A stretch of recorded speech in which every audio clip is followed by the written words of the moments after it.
Ho, ho, ho. It is your Gouda.Murder. Happy holidays, Cheesebags. No matter what you're celebrating this season, I hope you just have the best time. Be with the people you love, eat the food that makes you feel warm and cozy, and listen to the music that puts you in that holiday spirit. Personally, I celebrate Christmas, not in a religious sense, but we definitely believe in Santa in this home, and that's what we will be celebrating all weekend. I swear it is a 4-day to-do. And I don't know if that's going to become a regular thing, but this year it is a 4-day to-do, and that's okay because my kids love it. I get to see all of the people, family from all different sides, my husband's side, my side. It doesn't matter. We've got them all. We've got all the food. We've got all the music, and we're going to have the games and the fun and the laughing, and that's what it's about, right? And I am giving gifts out the wazoo this year. I don't know about you guys, but at least I can say I am so thankful that I was able to get all of my Christmas shopping done early. And I didn't have to really scramble around this year.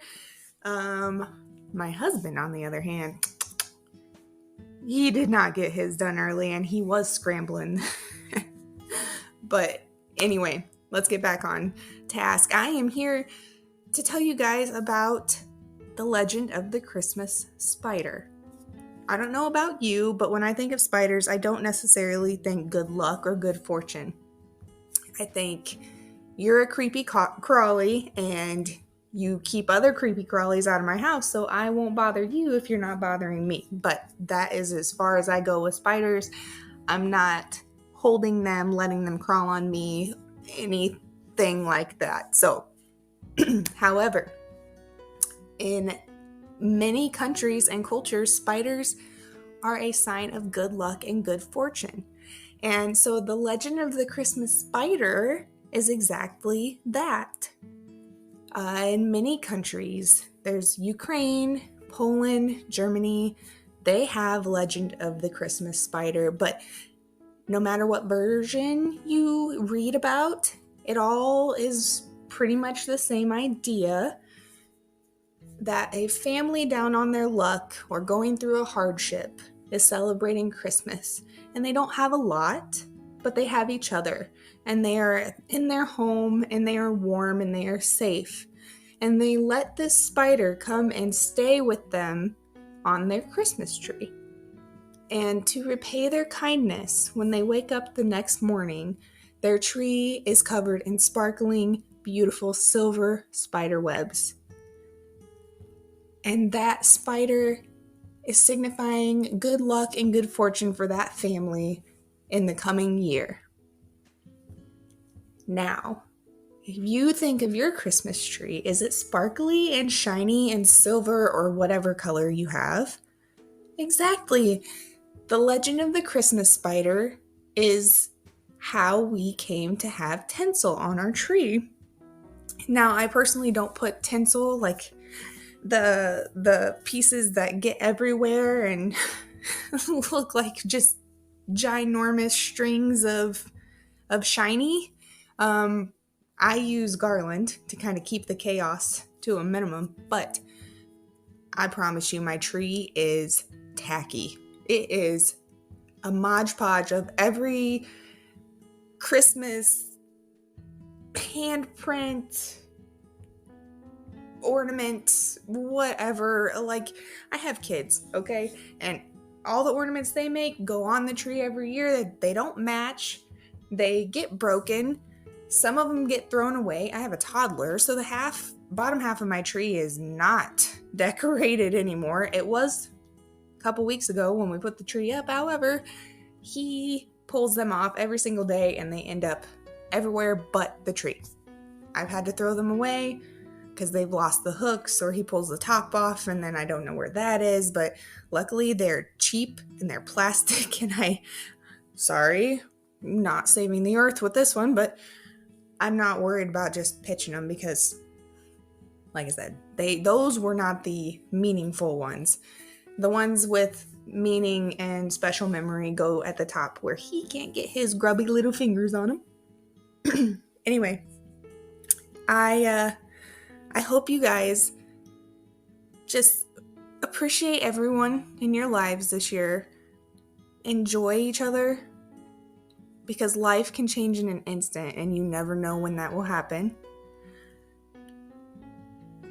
And no matter what your circumstances are, whether you are doing really well this year and you have every gift you have ever wanted, or things were tough, because things are tough for a lot of people this year, no matter what, sit and just look at your tree and know that you have good people with you, you have a roof over your head, and maybe a Christmas spider can come through and give you good luck for the new year.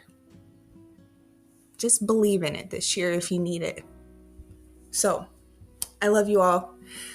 You will still hear from us next year, I promise you that. So don't forget about us. And as always, stay fresh, cheese bags. Happy holidays.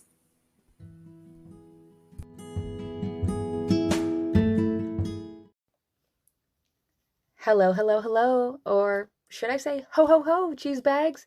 This is your Gouda gal Kelly checking in with you for a special time of the year, Christmas. Merry Christmas, everybody. Whether you celebrate Christmas or not, the year end brings holidays or just plain just gathering. And what better way to gather than with some delicious gold I like to call cheese. As my fellow Gouda ladies may say, holidays also bring out the crime or, maybe not the great qualities in others. However, the holidays for me have always been the cheesiest, the greasiest, the pleasiest. It's all things snacks and being around people that you love. So whether you're celebrating something or just simply making time to be with loved ones, don't forget the cheese. It is the please. Because I celebrate Christmas, I wanted to do a little cheese dive and bring some cheese facts to my folks this season, naturally. So one of the questions I just went ahead and searched, what cheese is eaten on Christmas? What popular cheeses do people generally lean towards around Christmas time or around this holiday season? And the three kings of Christmas, the three cheesemasses, are traditionally, according to my search, is a Stilton paired with a good port, or a strong cheddar and cider, sounds delicious, or a full-flavored brie with a fruity white wine to wash it down with. So you got the Stilton, a cheddar, and brie. Three of these kings, or these three kings of Cheesemas, or Christmas, Cheesemas, will bring any charcuterie board a timeless experience. And with a classic club cracker, butter cracker, I think you can't go wrong with either one of these three cheese selections for your next holiday and or just end of year get together. I would definitely suggest, if you want to impress. Why am I just? I feel like I'm sound like Dr. Seuss. I should suggest to impress. I don't know. It had a ring to it. But I always like to impress or suggest to impress. There's the ring. For your loved ones, for something to try out some more bold flavors. Usually I've been accustomed to most friend groups or family holiday get-togethers. You always have your cheddar, your Colby Jack. Maybe if people are feeling a little festive, maybe some cheddar jack, or not cheddar jack, but your pepper jack, excuse me. But I'd say push the envelope. You listeners have been with us for a while. If you're just hanging out and this is your first listen up. An easy way to shake it up. I'm going to go there. Do a bold flavor, such as a goat Gruyere or blue cheese, a gorgonzola. Those are very dicey. I know, again, I seem like I come to the blue side, come to the dark side, but really the blue cheese snaps. I think it's an alternative and something a little different that you can bring to your holiday season. For example, the salad that I made earlier this year, in the summer, I had the gals try it, like an intro to the gorgonzola or blue cheese, put it into like a holiday salad. Do some spinach and arugula, some cranberry, You can do like a cranberry vinaigrette or just like cranberries and walnuts and like throw that cheese in there. Just toss it all up. And I'm pretty sure like any holiday event, you're gonna at least get one person there that's gonna love it. Worth a try. Take them to the blue side, introduce them to more bold flavors, and they'll never forget about it. But you can't think about Christmas cheese, or at least I can't think about Christmas cheese without also imagining your Aunt Sally's festive cheese ball, or maybe your, great Aunt Petunia's cheese log. I don't know if this is common everywhere else. Maybe it's just a Midwest thing, but I am very familiar with a big old bowl of cheese or big old ball of cheese, where you take your cracker, your pretzel, and you just dive into it. So usually it's like some sort of like soft cheese that I'm used to. A lot of my family members will do like a cream cheese, but again, push in the envelope. Do a goat's cheese. Do a nice Gruyere. Roll it up with some walnuts, some herbs. Top around with some cranberries. You even do like maybe, I say herbs, I think like maybe some parsley or like even some, like a little bit of rosemary. That'd be really good. And just go to dip tap in town. Hopefully it's not just like a Midwest thing. I hope everywhere else is doing something like that.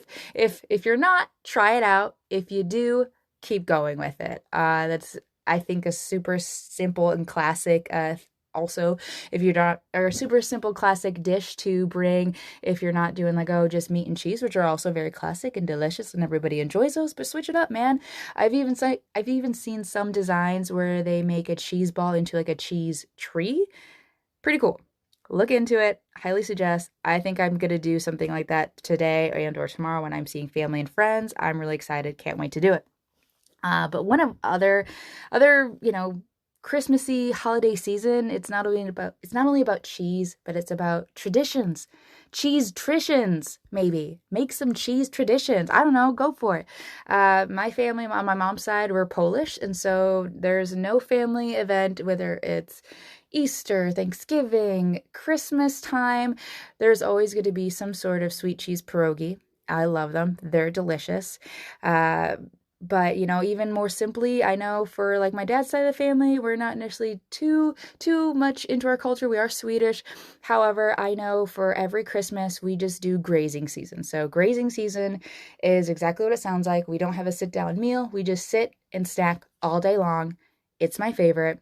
Have to love it because growing up, I knew going over to Grandma and Grandpa's house, it meant Kelly can eat all the cheese and crackers and meats that she wants to. And you can't go wrong there. I'm proud to have grown into the love of cheese, and now it's, again, like I said, a little bit more than just a cheddar. It's a little bit more of a love past the pepper jack. But being able to try and enjoy and even bring others that I love, such as Cheesebag listeners, into my love of cheese and opening up maybe some different textile flavors for you to try out is definitely something that gives me joy. And around the holidays, such as now and Christmas, I'm really excited to be able to continue on and keep on keeping on and maybe making this my own little cheese tradition. I know, words are hard. But other cheese traditions, I went ahead and wanted to look up, and I found out some really cool things, such as the ceremony of Christmas cheeses in Britain. Dates back over 300 years ago, where British cheesemakers across the country donate cheese to pay tribute to the heroism and sacrifice of their war veterans.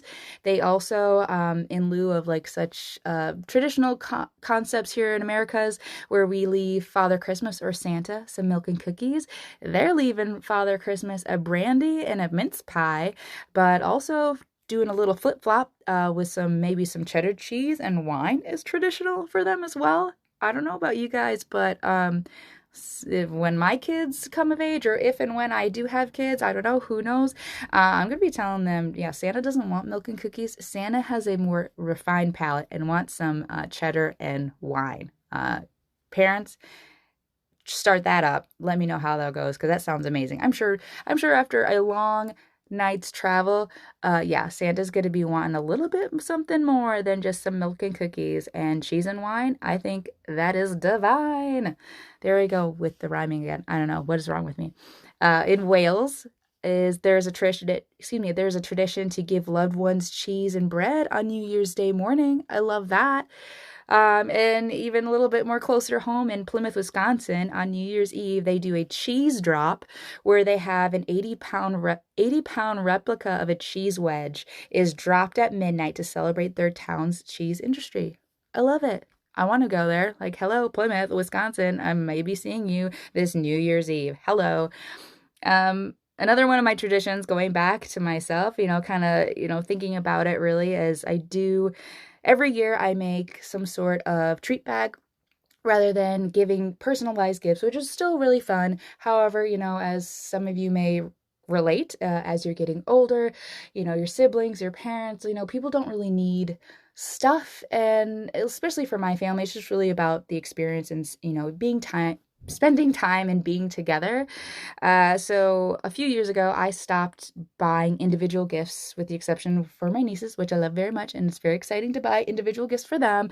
But for like my parents, my siblings, extended family, I stopped giving them actual gifts, and I just started making treats and giving those out for Christmas, which is really fun. I know other people do it. Some people just do cookies. I know people who make candies. I kind of do a little bit of a mixture. I'll do like a sweet and savory. And so with the savory, there has to be cheese. There has to be something cheesy because, again, who am I? The cheese queen. Previous years, I've done like soft pretzels with a beer cheese dip, which was always really fun. This year, I made a few loaves of focaccia bread with garlic and herbs, and I topped that off with a tomato basil cheddar and parmesan. I'm super excited. I already had a few pieces tonight. It's really good, and I'm really hoping that my family and loved ones are going to love it. I also make usually like a seasoned Chex Mix, which I threw in some cheddar jalapeno flavored crackers in there to kind of give it a little bit more zest on top of the cheesiness because, again, delicious, spicy, nutritious, savory. I got that down. Made some cookies, made some bark with the sweet side, but I'm a savory gal, so this focaccia bread and these spicy cheese Chex Mixes. Oh yeah, I can't wait to give them out, and I know some of my family members are going to be really, really excited about them. But really, it's just all about experiences, and I really hope everybody has a great end of the year experience. If you're celebrating, if you have traditions of your own, if you're starting something new, I wish you all the cheesiest of moments to have. Merry Christmas, everybody, and I hope you have a great end of your holiday. If you do want to let us know about some cheese traditions or just things in general that you do at the end of the year, let us know. Send me a message on our email, which is Gouda.Murder@gmail.com. You can find us on Facebook, Gouda.Murder Podcast Official, or even just stay tuned and see some of our silly and Christmas posts that we'll be doing on our Instagram, which is Gouda.Murder Pod. But other than that, stay fresh, cheese bags, and have a great holiday. Hey, Cheesebags, it's me, your girl Keely, and I am ending our Christmas episode of something a little dark and mysterious. I know that Kota gave us a cool little history, and Kelly gave us the Cheesemas special. So I'm gonna get us started with nothing says the holidays like ho ho ho homicide. I am taking this merry and jolly spirit of a day and telling a gruesome telling of a sad and disturbing Christmas story based off of money and misunderstanding. And this is going all the way back to about 2007. Well, not about, to exactly 2007.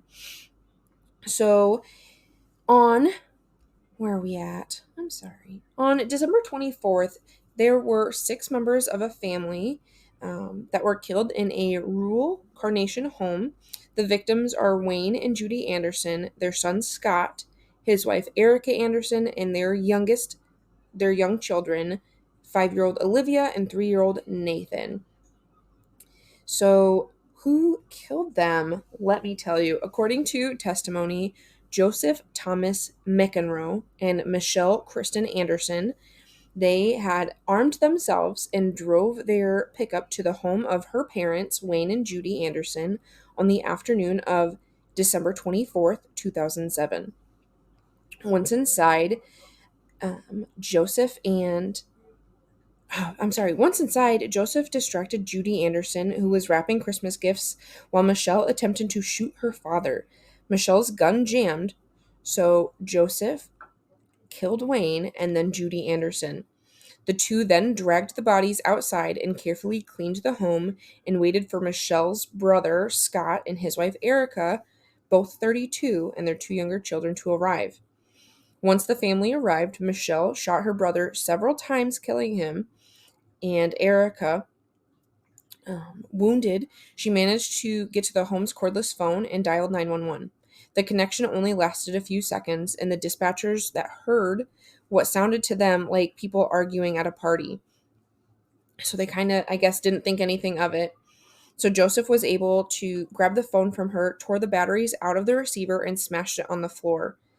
Joseph delivered the fatal shot to Erica, and he then shot and killed the children, Olivia and Nathan, at the request of Michelle, because they didn't want to witness and said the children would be scared for their lives, having seen their parents killed. Police were dispatched to the scene in response to the 911 call, but the gate to the property was locked and the officers decided not to investigate any further. The gate was only locked because Michelle had run out to lock it right after she realized that Erica called 911 and the call went through. So it wasn't until December 26th when the bodies were discovered, because Judy's best friend and coworker Linda Thiel went to the home to see why she was absent from work. She looked into the window and saw bodies on the floor, so she called 911. She initially thought she was looking at the bodies of Wayne and Judy, but they turned out to be Scott and Erica's body.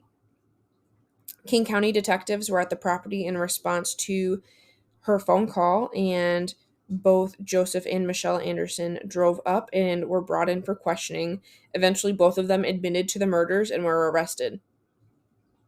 So when Michelle was interviewed in prison, she had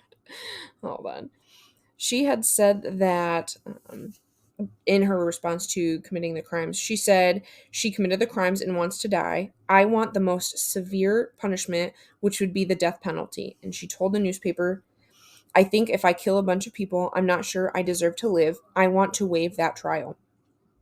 And then Joseph, although he admitted to the murders, he refused to speak about it at all in any of his interviews or throughout the trial. He admitted, and that was it. There was no further detail to his story.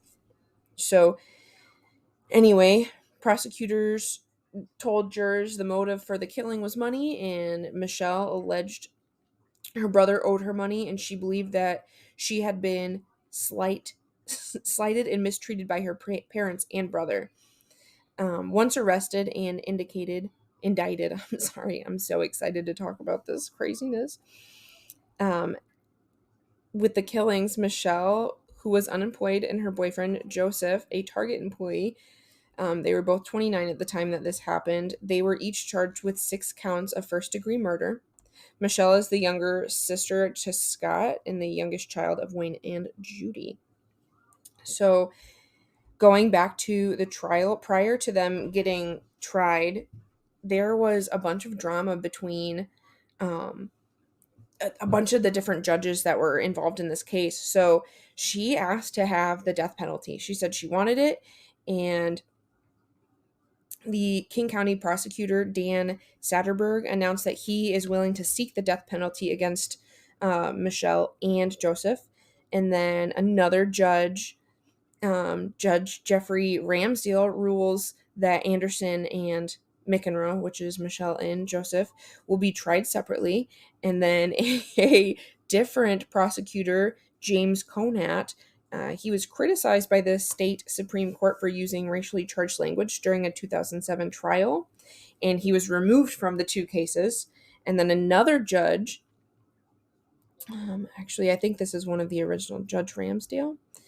Anyway, Judge Ramsdale rules that the state cannot seek the death penalty against Anderson and McEnroe, saying the King County Prosecutor's Office is considering the strengths of its evidence and deciding to seek the death penalty.